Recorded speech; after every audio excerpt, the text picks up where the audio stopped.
First of all, thank you for dealing with me doing this on my phone. I left Cinco de Five-O, which was absolutely fantastic and such an incredible time. Flew in to Salt Lake, turned around, and the next morning flew out to Nashville to speak for another company. I want you guys to I want to talk to you guys about what I noticed really quick. I have Christina. I've been around you guys for a long time. You and Ryan and Em and the whole crew. Um, I've spoken, guys, at a lot of events. Okay, at a lot of brokerages. Um, and I won't even name them all, but they're all ones that you would know. And I have never felt what I felt at that event in terms of the support, the collaboration, Michael, Ryan, just everyone, the professionalism across the board was absolutely incredible. And it helped me recognize even more something that I knew, which is you guys have something special.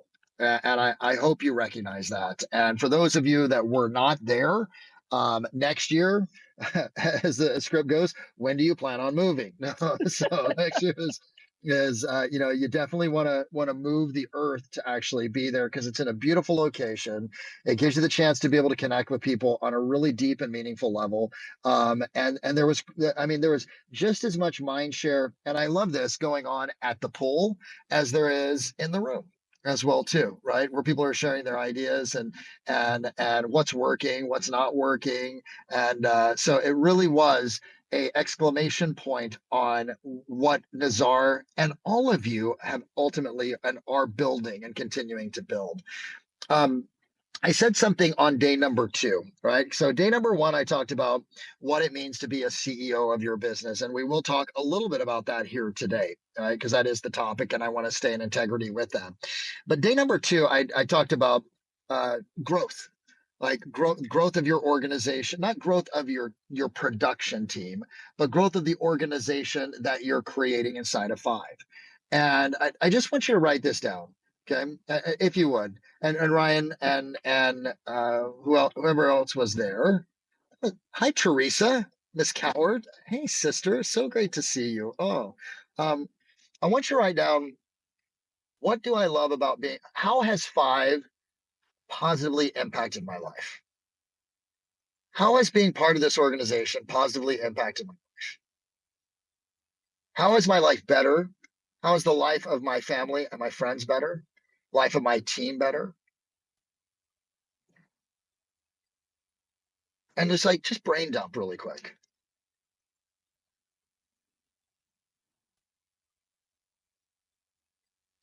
And while you're writing, hey Ryan, it must have been great to be able to see, because you're like so knee deep provident, right? To be able to get the sense of Five as well too. I know you've been around it, but and you're right there attached to Nazar, but to be able to see like, cool, provident Five, right? So Yeah, it's really just like an extension of Provident.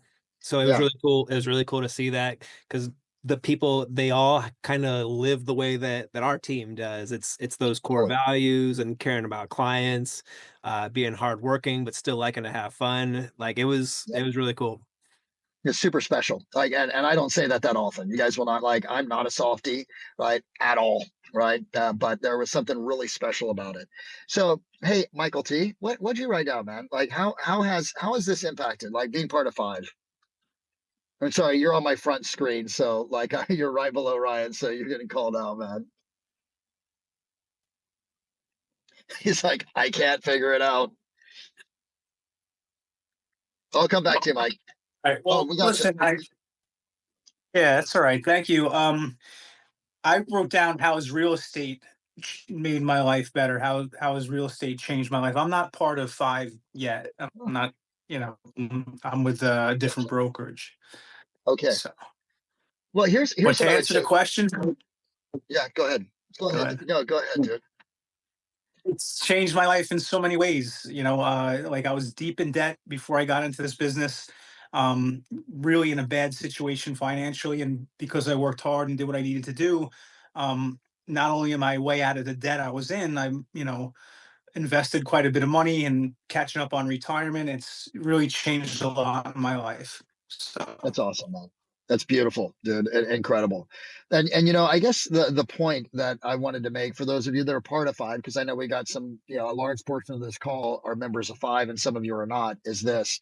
And whether you're part of Five or whether you're just, have your own team or looking at growing your own team, when you have something special, it's your responsibility to share it with the world. And I really do mean that. You know what I mean? It isn't just something you should do, it's a responsibility that you have. And people get so jacked up about recruiting. Like they get weird and turn into like Tommy Boy or Chris Farley from Tommy Boy when they start recruiting. And I see people, and from all different companies just mess it up. And really what I want you to think about is whether it's the growth of your own personal production team, whether it's the growth of an organization that you're part of, where you have a downline, or Five, right? Is to really take this and look at it from the standpoint of, I'm not trying to convince someone to do anything at all. I'm just trying to share with them how something has impacted positively my life, and hopefully it can them as well too. Does that make sense, guys? Right? And if you look, for me, you guys know me, man. I'm on a freaking mission. Like I want every agent to earn $1 million. Like literally, like, or at least the ones that are willing to work and willing to commit and willing to put in the time and willing to put in the energy and willing to put in the effort. I feel a responsibility, like with my marketing to find those people, with my sales team to call those people, with my events to inspire and grab those people. And really the same thing that I'm doing, traveling all around the world to speak, is all that you guys do when you pick up the phone and you prospect, or when you're doing your marketing and everything else. So I just want you to keep that in mind, because, and no offense to the larger company that has three letters that we all know of, right? Which I won't, starts with an E, ends with a P, right? God bless them, but there's a lot of people that came in there and they really gave a bad taste in individuals' mouth to this whole recruiting component, right? And it doesn't need to be that way. It needs to be a sharing of the opportunity that has changed your guys' lives. So I just want to make sure that you know that, like in terms of whether it's Five or your own organization or your own team, etc. I know Teresa Coward, who's on this call. I know that she absolutely believes that someone being on her team is a game changer in terms of their lives, right? And so she has no problem sharing it with the right people. Now, I'm going to pull out my laptop really quick because, hey, guess what, Christina? I found my PowerPoint. Nazar did not completely delete it. So I was so I gave him freaking so happy. much crap about that, Bill. I was like, how? How did you do that? I was like, okay. For those of you that were not there, I was getting ready to get up and present. Coward, you'll love this. And Ryan these guys saw it. Nazar deleted my PowerPoint like as I was walking on stage. Like it was like right as I was walking on stage. So as we're talking about like becoming a CEO, right? I just want you to write down the word CEO, and I want you to write down the word agent. CEO and an agent or realtor. CEO and agent or realtor. There's a big difference between those two. Like for me, there's a big difference between me as a coach and me as a CEO, right? Now, be very clear. I think that in the early 2010, 2011, 2012, I think Gary Keller, and no offense to Gary, because I think he's done a lot of great things for the industry, but I think his book, The Seven Figure Millionaire Real Estate Agent, the MREA, did something to the industry that was detrimental. And this is what it was. It encouraged great salespeople to build a team to get to seventh level where they wouldn't work anymore, or where it would appear that they didn't work anymore. Okay. And I will tell you this, that part of being the best CEOs that I know in the business, when I say CEO, these are team leads, right? And or even solo agents, they still sell. And I think we as an industry had an unfortunate moment where the game was, can we get out of the business versus like staying in it, right? Hey, Coward, do you sell it all anymore? Do you do deals here and there? Like, I'm just sort of curious about that. I always I wondered. do. I do. Yeah, I yeah. got into it more last year, actually, back into it. But yeah, And I do listings more than buyers. But uh-huh. this past week, I worked with two high-end buyers, and I mean, it's kind of fun, right? Well, and you know what is awesome, and I think this is so important to understand as a CEO. And I, by the way, Teresa and guys, I still coach solo agents. I just brought on 3 new solo agents into my own coaching, like myself personally. And the reason I do it is the same reason that I think, and I saw guys, I saw a lot of my great agents go back, the team leads go back into production a little bit. A, because it drives profitability, but B, because it keeps you, Rochelle, relevant. Does that make sense? It keeps you relevant and understanding what your peeps are going through and understanding the market and understanding the mind of the consumer. So I think it's critical that you guys look at this, that there's no, like Nike said it best, there is no finish line. There is no true 7th level where all of a sudden you can remove yourself completely out of the business. And I really do think that messed up the business. But if we go back and we look at the difference between a CEO and a realtor, what do you guys think that is? I'd love to hear from some of you. Just unmute yourself and let's have an open dialogue, open conversation around this. What do you guys think? Here's what well, for the sake of time, right? Here's what I'm going to tell you is this. The CEO has a couple of things. There's the role of the CEO. And the role of the CEO, write this down, is to create, maintain, and drive the mission, the vision, and the values of the organization. To create, maintain, and drive the mission, the vision, and the values of the organization. You look, Ryan, at Steve Jobs, right? We talked about him on Monday. Steve Jobs held that mission, vision, and values of Apple, and he left. And it's funny, Emily, I actually watched A Bug's Life on the plane back because we were talking about Steve Jobs, and he went over to Pixar, Michael, and after Pixar, he came back to Apple. And that is one the key job of the CEO, and the difference is that an agent, Rochelle, prospects, negotiates contracts, goes on listing presentations, right? And buyer consultations and showings, and follows ups on leads. That's like the key role of someone that is a realtor or a real estate agent. But the CEO has to create the mission, has to create the vision, has to create those values. And if it's just you create it for yourself, right? And why do you do that? Well, and so let me back up here. I would ask you this. What is your 3, 5, and 10-year mission of your organization, of your business? That's where I would start, is to really say, what is my mission? What do I want to create in terms of this entire real estate play? And part of that clarification is, am I doing this to create a cash cow in the future, right? Where I can turn around, potentially sell it, or have an exit, or am I doing it to be able to actually have this be an ongoing revenue play as well too, that I could actually give over to my team and let them do whatever. But that mission is, I can tell you this, like for me, my mission is this. We need to get to 1,000 coaching clients. Why do we need to get to 1,000 coaching clients? Because every year, if we're at 1,000, that means there's 100 of them going over the $1 million mark. My greater mission is 1,000 agents that go over the $1 million mark and that we are coaching, training, and supporting to be able to actually get there. And because of that, I know where we need to be in 3 years. I know where we need to be in 5 years. I know what the mission is the vision is in 10 years. But that mission doesn't change, Rochelle. Does that make sense? And you got to think about that for yourself as well too. Like, what is my mission in 3, 5, 10 years? What's the vision that I hold? And what are the values that are going to drive that?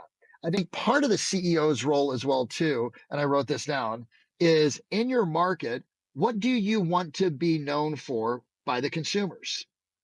The CEO establishes, we're going to be known for X by the consumers. Like there's some individuals that run that have their businesses that they're known as the expired or the for sale by owner person, and that's great, right? Okay. There's others that they're known as we aren't, like we're the social media. Like I think of Levi. Oh gosh, dang it, I can't remember his name. Teresa, you may know him. He's in Dallas. Like he is known as like, yes, like yeah, Levi is like the YouTube. Yeah, Levi Lasik. Yeah, like he is 100% known for the marketing and the advertising that he does on YouTube, right? Right. And here's the key thing, guys. It doesn't mean that you have to adopt someone else's mission, vision, and values. You got to really sit down and think about that for yourself, because here's what happens. Okay. When I have clarity around that, and clarity is power, right? When my public, now I know what my marketing needs to be able to go out to market to attract the type of client that I want to work with based upon my organization. Okay. Does that make sense, guys? Now, listen, for us, for me at G3, we're not, I was talking to you, Ryan, about this. We ain't for everyone. I'm gonna tell you that right now. You know what I mean? We're for that agent that wants to go over 7 figures. And because of that, like, we now can market, because that's our vision, to be able to attract, support, and drive, you know, great top producing agents to be able to break the 7 figure mark, and for them to live a 7 figure life, period. Right. Okay. And so our marketing is about that. Our messaging is about that. We attract people that want to be part of that, right? We start meetings off at that, etc. Now, here's the other piece as well too. You got to recognize, as the CEO, who are we for and who are we not for as well too. Does that make sense? Like who we are not for is just as big and just as important of a piece as who we are for. Okay, But because go ahead, Christina, so please. when I'm thinking about this in my mind, I'm both. I'm the CEO and I'm the realtor, right? So I have to Yeah. have that CEO hat and I'm setting up everything, my processes, my people in place, but then I'm also the realtor. It's two Yeah, roles. I've got to be both. You know what I Yeah. mean? Like, and so, I never stop the prospecting, the lead follow-up, the negotiating contracts, and the going on presentations. But I've got to carve out a portion of my day. Maybe it's 30 minutes, maybe it's 45 minutes, where you have this jam session where Yep. you put on your CEO hat and you sit down and you go, okay, cool. What projects? Now that's the other piece of the CEO as well, too. The CEO maintains the culture, the mission, vision, and values, but they also move big projects forward. Okay, they identify the big projects that need to be done, and they ultimately move those projects forward. Okay, right, so that they can continue. Now, if we look at the other component, so there's the CEO, Mama Bear, Papa Bear, the culture. Don't let anything, anyone, client, or team member in that goes counter to the culture, right? That, and then number two is to take those big projects, all right, and either personally move them forward if it's just you, or if you have a team, to be able to actually work with your team to be able to move them forward, right, and to be able to actually leverage them out. Now, okay, I'm going to go to another piece as well too. All right, how long? Hold on one second, guys. How long does it take us to get to to the to the gate? 2 minutes. Okay, let's leave in 3 minutes. Okay, sorry about that, guys. I appreciate your patience. Here's the other piece. Write down for me 1440. 1440. 1440. So Dina, that's the number of minutes that you have in a day. Okay. Like, it's sort of crazy. Bezos, Mary Kay. I think Mary Kay was a great CEO, by the way. If you ever get the chance to read the Mary Kay book, it's so good. Her biography, right? Really, I think it's pink, or I forget what the name of it is, but Mary Kay, Jeff Bezos, Elon Musk, the list goes on and on. They all have the same amount of time that we do. Do you realize that? Everybody gets that 1440. But there's something different that happens in their world that doesn't happen in the realtor world, which is they look at their time differently than most agents do. How do most agents look at their time? Rochelle, they go, I'm going to handle what's coming at me right now. I call it shagging balls, right? Like, if you've ever watched, baseball, you'll see, like in the outfield, that they'll hit balls, and then the outfielders will run in practice. That's called shagging balls, right? Most real estate agents run their business that way, right? They just shag balls. Like, what's next? Oh, run over here. I got to catch this ball. Now run over here. I got to catch this ball. What the CEO does is he or she is absolutely diligent. They schedule. I call it schedule like a surgeon. They schedule like a surgeon. What does that mean? They recognize how much their time is worth. We've done this exercise on on a previous masterclass, where we take the amount of income that you earn, Michael, and you divide it by 2,080. Okay. And by the way, if you guys haven't done that, that's the equation. It's how much income you're committed to earning, and you divide it by 2080. 2080 is the total number of billable hours in a year. All right. Okay. Now, then they filter everything through that. Everything goes through that. Every yes goes through, is it worth that time? And if it's not worth that time, they either, I call it the 4Ds. They delete it, they delegate it, they do it if it's with immediately, if it's urgent and important, or they delay it till later on during the day and they put it in their schedule. It's the 4Ds. If it is something that's like needs immediate attention, right? That's urgent and important. I'm going to do it right away. As long as it, Rochelle, doesn't impede upon my realtor piece. If I'm a real, if I'm still selling, which is I've got a prospect. That's the one thing that nothing gets put in front of. I don't care who you are. I don't care what you're doing. I don't care how big your team is, right? We're not brain surgeons, right? Not taking anything away from the work and the effort that we do. Okay, work and the effort that we do, right? But most things, and Teresa, I mean, Howard, I love having you on this call, sister, because you've done thousands of transactions, thousands of transactions. You know, if shit's gonna fall apart in an hour, like it would fall apart if you put attention to it in 5 minutes. Does that make sense? So Yes. you can delay that shit for an hour or 2 hours while you still are driving the business, right? Because that's one of the most important things. But otherwise, I'm the CEO, right? I'm going to look at it and say, is this worth the 200, 500, $1,000 an hour that is necessary for me to be able to actually maintain the level of performance and productivity that I want to have? Okay. I think the other piece here as well too is real estate agents are historically known for being control monsters, control freaks, right? Like, everyone do me a favor, point at yourself and go, yes, coach, you're talking to me. like I am. But here's my mantra, right? Others may not be able to do it as good as me. However, delegating at a 90% effectiveness or even 80% effectiveness, where someone's going to do it for 80 or 90% as effective as I am, is better than me doing it at 100%. If you're a great CEO, you have learned the art and you have learned the science of delegation and being able to actually like turn things over and ultimately be able to have other individuals and trust them to do it and allowing them to fail. And that's, I think, one of the most important pieces as well too. Okay. The 4Ds, Kelly, were do it now, delay it till later, delegate it to somebody else on the team, or delete it altogether. Okay. Hey, Christina, here's what I think. I think, because this was a hour-long presentation. Okay. I think we continue this on the next I agree. mastermind. You know what I mean? We continue to dig into this. Does that sound good, guys? Sounds You know what good I to mean? me. Yeah, absolutely. Right. But so leaving this, here's what I would request of all of you. Get your 1-3-5 year. Get your 1-3-5, excuse me, your 3-5-10 year vision in place.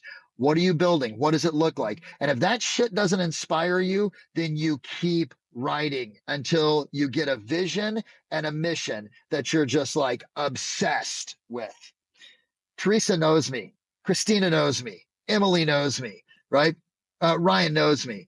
I am freaking obsessed with getting 1,000 people over 1 million because I know the impact that's going to have on their family and the generational wealth that they're going to create for the people that are in their lives and the way that their life is going to scale up. If you aren't obsessed about your vision and your mission, you haven't hit the spot yet.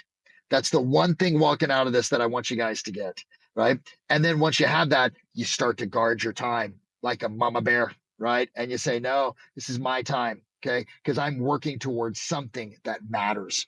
Guys, I got a jam. I'm here at the airport. I wasn't going to miss this. I was committed, right?